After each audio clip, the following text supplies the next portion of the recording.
Hello everyone, welcome to another review. Today we're going to be reviewing the long overdue Hammond collection Spinosaurus. I was not actually able to review it opening out of the box. I apologize, but I'm going to start with articulation.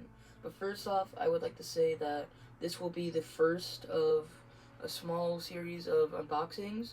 First we will start with this Spinosaur, then we will go to the Hammond collection Stegosaurus, then we'll go to the Stiggy Moloch and Raptor, Tiger Stripe Raptor. Without further ado, let's start with articulation. For our first start of articulation, we're going to be looking at the head.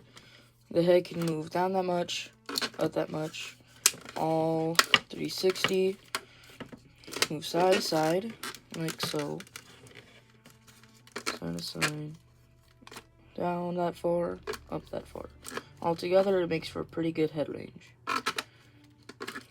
The jaws open separately, which I do like more than the T-Rex, which open together. The tongue moves. And of course we've got the rubber teeth and rubber jaw muscles. Moving on to the arms, we've got swivel and hinge at the arms, move out that far. At the elbow, it's just a hinge, move that far. You can get about 90 degrees. The hands, you've got a hinge and a swivel. It is quite hard because the hands are actually not made of the hard plastic like the rest of the body, but they're made of a more soft material. I am worried about this because with the Amber Collection Raptor, as you see here, the tail is made of the same material as the Spinosaurus hands, and it is actually broken before. As you can see on the tip of the tail, it has actually come off. Although I do like it because it adds for just more, there's not that much risk of breaking the fingers as they are quite thin. But moving on to the legs. See here at the waist, whatever, hip, the thigh can move. 360, although it is quite tight since it's on a ratchet joint. The knee can go out that, it can go out that far and go in that far. The ankle can, the ankle is something I actually have problems with. It's very tight. And it can go out that far. The foot can go out that far, and it can go in that far. So it's a pretty good range of motion. Moving on to the tail. The tail is on a ball joint, or some kind of joint. I believe it's a ball joint, I don't really remember. And then the rest of the tail is nice bendy wire. This is probably one of the best tails Hammond Collection has ever had for the bigger figures. But yeah, articulation's pretty good. Moving on to paint and detail. We're gonna start off with paint and then we'll move on to detail. Let's start on the head. The paintwork here is really good, although they are missing some blue on the head, on the snout specifically, but other than that, it looks really well. The inside of the mouth is mainly just gonna be a couple shades of red and pink, but that's not too bad. Of course, we've got the amazing glass eye. I think Mattel has actually, they've perfected the glass eye at this point. That's what it seems like to me, at least. Moving on to the neck, they've got the trail running down the side, and they've got the red accents on the top of the head. Moving on to the main body, the trail continues, and it actually goes into the leg. The sail is also missing some blue. It has blue, but I would like if there was a little more just obvious. Moving on to the legs. I don't really like them.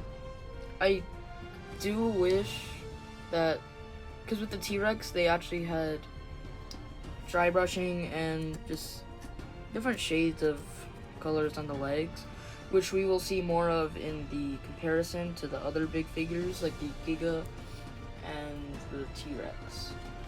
Moving on to the tail. Oh wait, first off, the hands, they've actually painted the claws for once. Even though it's with the Hammond figures, which are supposed to be the high-end figures, they're not. They've actually painted the claws, which is a first. Because with the Spinosaurus, which we will also see later, they did not paint the dew claw, which is this little thing. And also on this figure, they didn't paint it. I had to end up just painting it, because they didn't paint the dew claw. Until I thought we went over this. You gotta paint the dew claw. Moving on to the tail. It is a bit of a different shade of brown. There's just this bit from the main body. But it's not that bad. But it is quite noticeable. On top of the tail, I feel like they did add a bit too much red. To the point where it just looks red, like the whole thing. Even just the tip is just all red. But I think I'm getting more of a stickler than anything right now. Moving on to detail, let's start with the head once again. The head looks just amazing. It looks spot on to the movie. I'll put in a comparison right now. Okay, it looks actually really spot on to the movie. Once again, though, it is missing the blue accents, but that's not that bad of a thing. The rest of the body has amazing detail. You can see every scale quite well, except on the legs and arms. That is kind of something that I don't hate, but I don't love. Anyways, here, though, I forgot to mention this in the paint section, but the contrast between the trail that runs through the whole body and onto the leg kind of looks weird, because you have this big glob of white paint here, and then you've just got little strands. That always kind of weirded me out when I first got it, but it's not that bad. It is, once again, quite noticeable, like the legs and tail, but it's not that bad. The sail, that just looks amazing. Like, the sail, it just looks amazing, honestly. I don't see how they could have made it better. Once again, though, they do need a little more blue, but this is the detail section. With detail, it looks amazing. It looks spot on. It is a bit... the head. That's kind of the only thing. It's too wide. Especially from the front. Yeah. Although, I'm not gonna display him looking, or her. Is it him or her? I thought I read somewhere it's him. But I'm not gonna display them, like, facing the front. I'm just gonna display them to the side, along with the rest of my figures. Speaking of which, before I post the daily Bible verses, I'm gonna post one last room tour, and my room gets better. Not trying to, like, brag about anything, but I'm really proud of my collection. It's actually quite nice. And I love that I'm able to share it with you all, so you guys can see my figures. Anyways, let's move on to comparison with some figures. Starting off with the comparisons, we're going to be looking at the Camp Cretaceous Spinosaurus. This is the only other Jurassic Park through Camp Cretaceous Spinosaurus I have. I do have the Jurassic World Rebirth Spinosaurus, which we will look at after this. But for now, let's see the comparison between these two. The first thing that's very noticeable is the length of the tails. Actually, I have to move this even more just so we can see the whole thing. This, compared to this, it's light and day. And along with that, we've got... I know this is an older figure, but the giant feet. Like, look at these. And then look at these.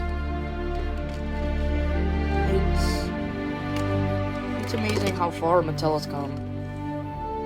But yeah, for this one, the claws aren't painted and neither is the dew claw, or whatever the claws are. I believe that's not. But anyways, this is still a really good figure for like. It's more for play rather than display. I keep it on display, however. It looks good with my other figures. But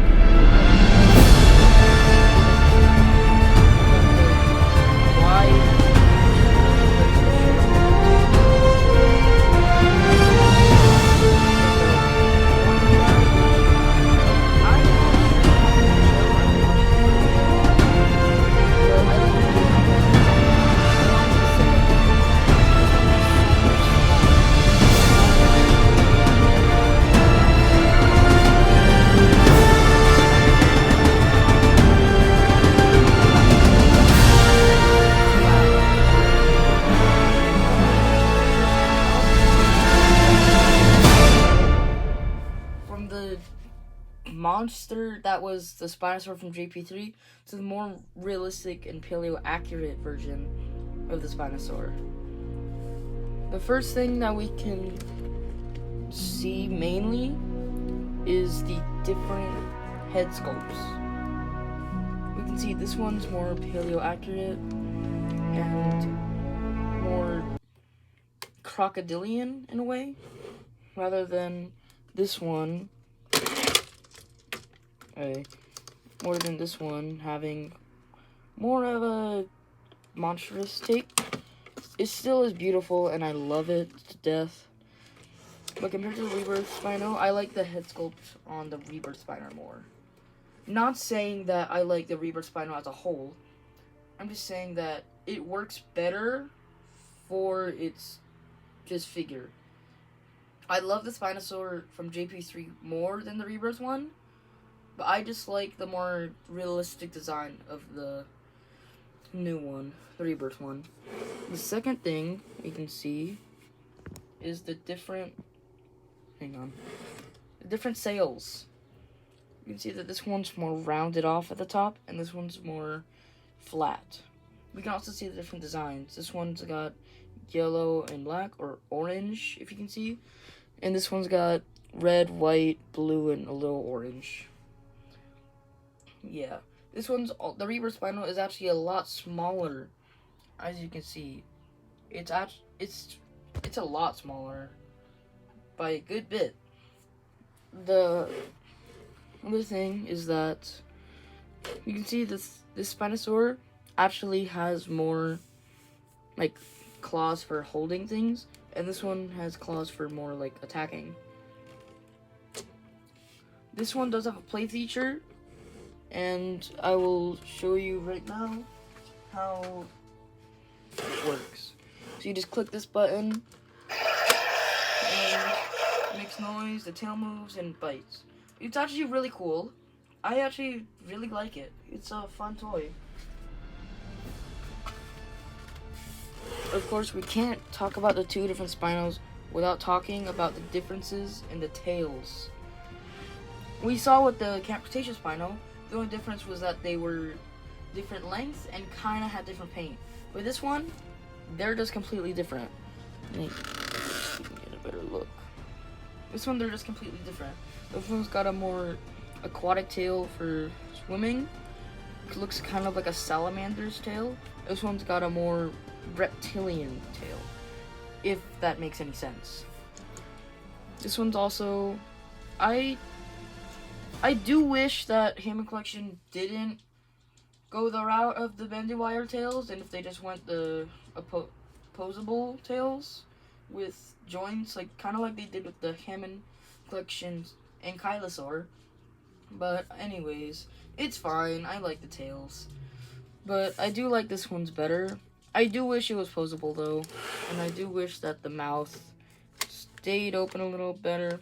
You have to kind of get it stuck in a way where the mouth stays open. Otherwise it closes. So yeah, I really like both of these. It's amazing to see the Jurassic Park 3 Spinosaur alongside the Jurassic World Rebirth Spinosaur. Let's move on to... We're actually going to move on to some of the more big figures. Let's go. This one is going to be the start of our more large figure comparisons. We're starting off with the Therizinosaurus from Jurassic World Dominion. This was actually one of my first Hammond figures, which is very surprising. I didn't start collecting Hammond figures from the very start, although I do have some older figures, like the Baryonyx and the... whatchamacallit? Jurassic Park 3 Raptor. I don't have the Jurassic Park 3 Raptor on me right now, but it is a very good figure. I also have the Jurassic Park 3 Ankylosaur, which we will bring out after the Therizinosaur. And then after the Ankylosaur, we will compare this thing to the Giganotosaur and Rex. Okay? And then let's get back to track and see how it compares to the Therizinosaur.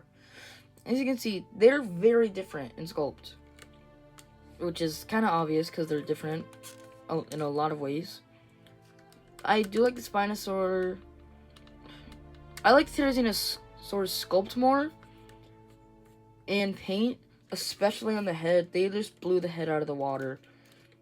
And inside of the mouth is pretty good, but I don't know. I like the Spinosaur a lot more than the Therizinosaur. This is more of just a size comparison. So the Spinosaur, when it's standing up normally, is about the same height, if not a little shorter, than the Therizinosaurus. But the Therizinosaur, as you can get a clearer shot here, Therizinosaur is a wee bit taller when it's standing like on its hind legs. Well, not that it can stand on all four, but when it's just standing fully upright. Yeah, let's move on to the Ankylosaur. And then actually, before we go to the Giganotosaur and T-Rex, let's go to the Mosasaur right after the Ankylosaur. Because like they did in Rebirth, they teamed up to hunt the boat. Anyways, let's go to that. Oh dang. I forgot how small they made the Ankylosaur. I don't really know why they made it this small, considering that even the mainline herbivores rival the size of the large apexes.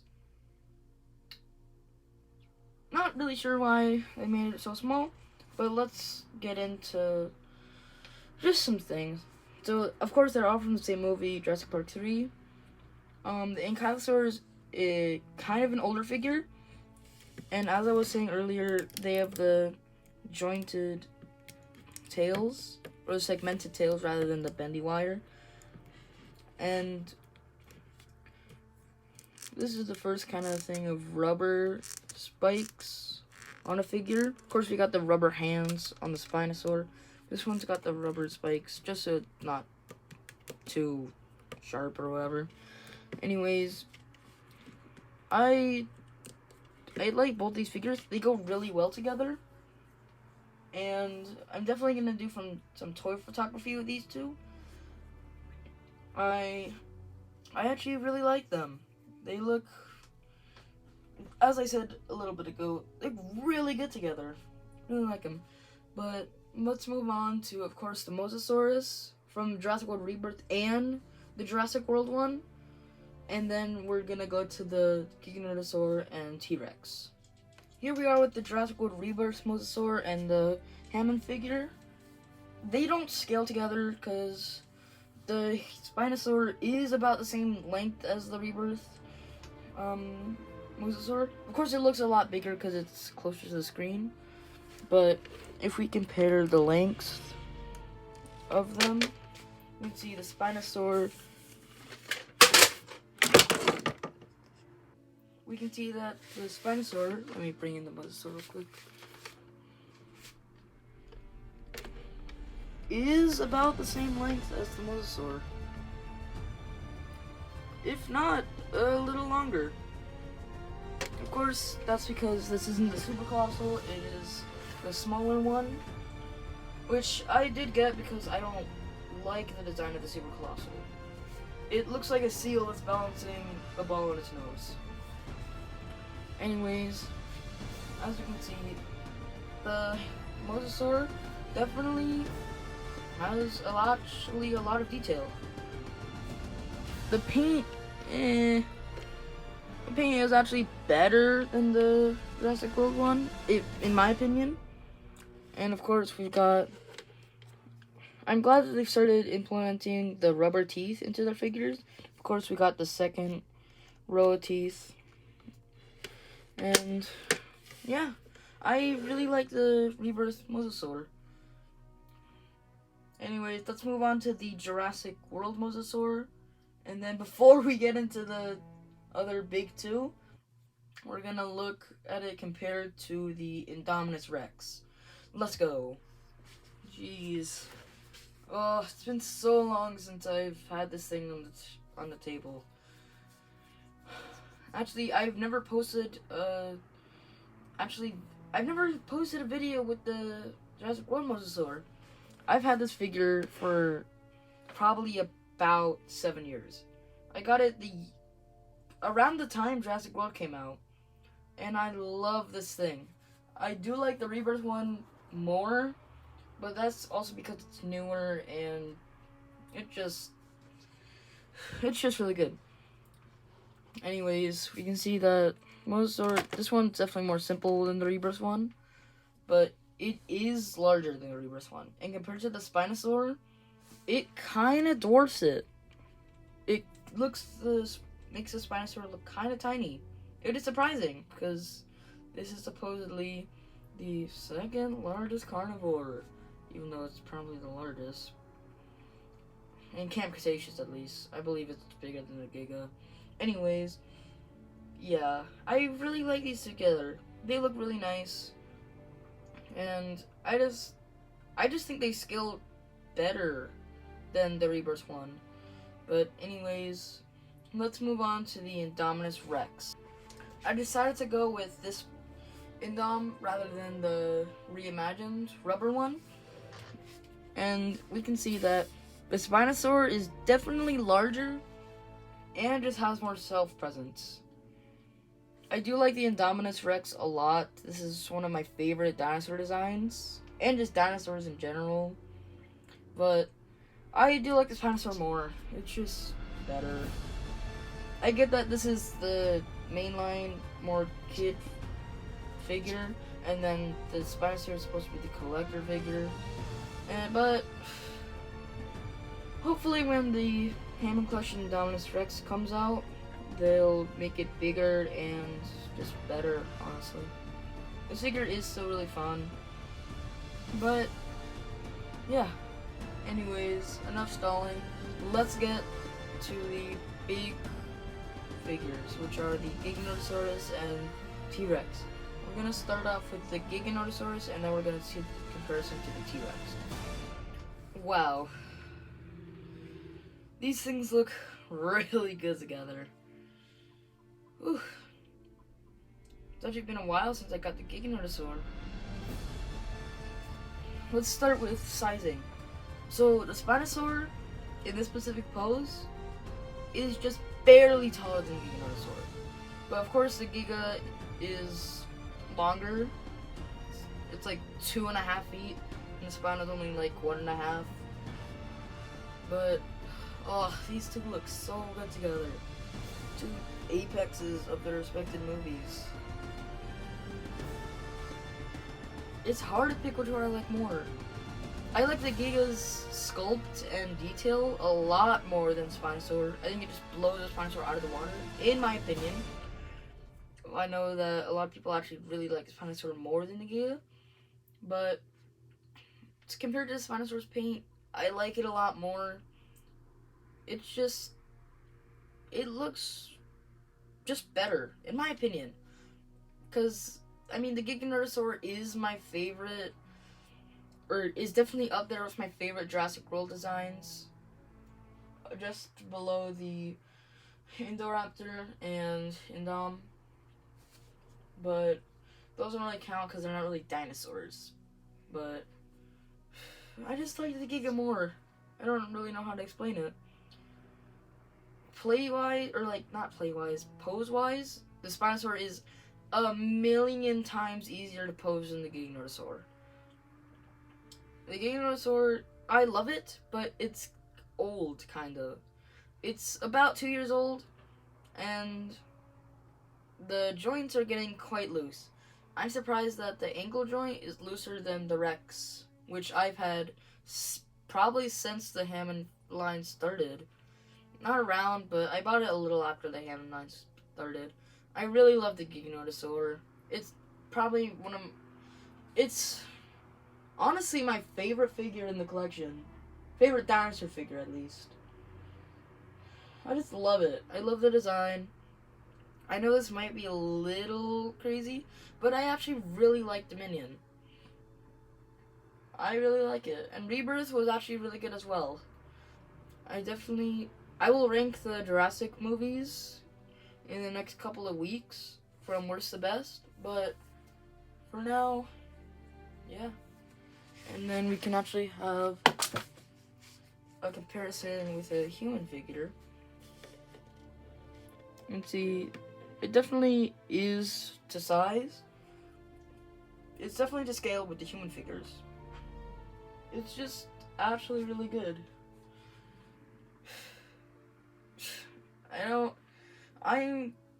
These two just look so good together.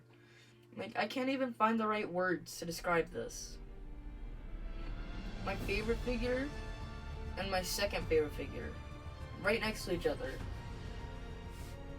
I don't really know how to describe it. It's honestly just beautiful. I know it looks a little different on camera, but in person, I'm actually kind of speechless.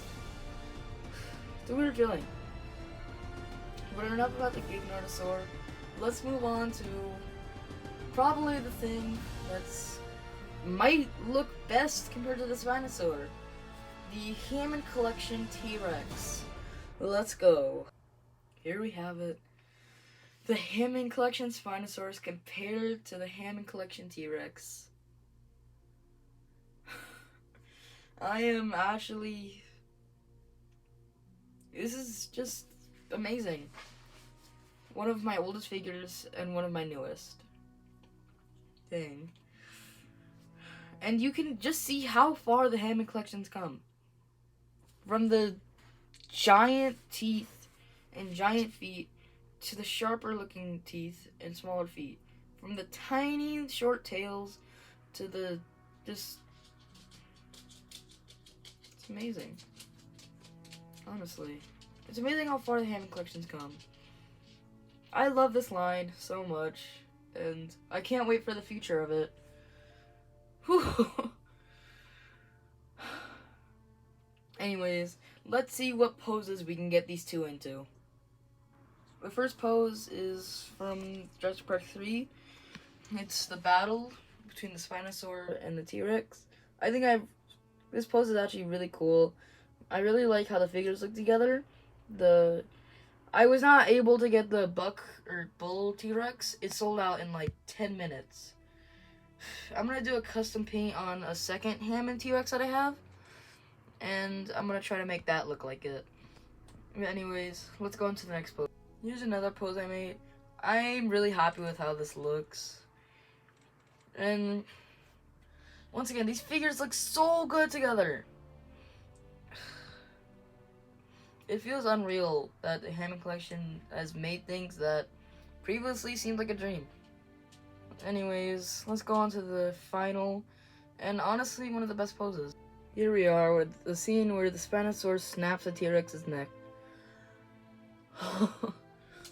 I never thought I would be able to do this with figures. When I was younger, I used to just bash them together, but now I can pose them and display them. And now I get to post them on YouTube. Thank you guys all for the support, and that's gonna be the end of this review. I'll see you guys in the next one. Bye.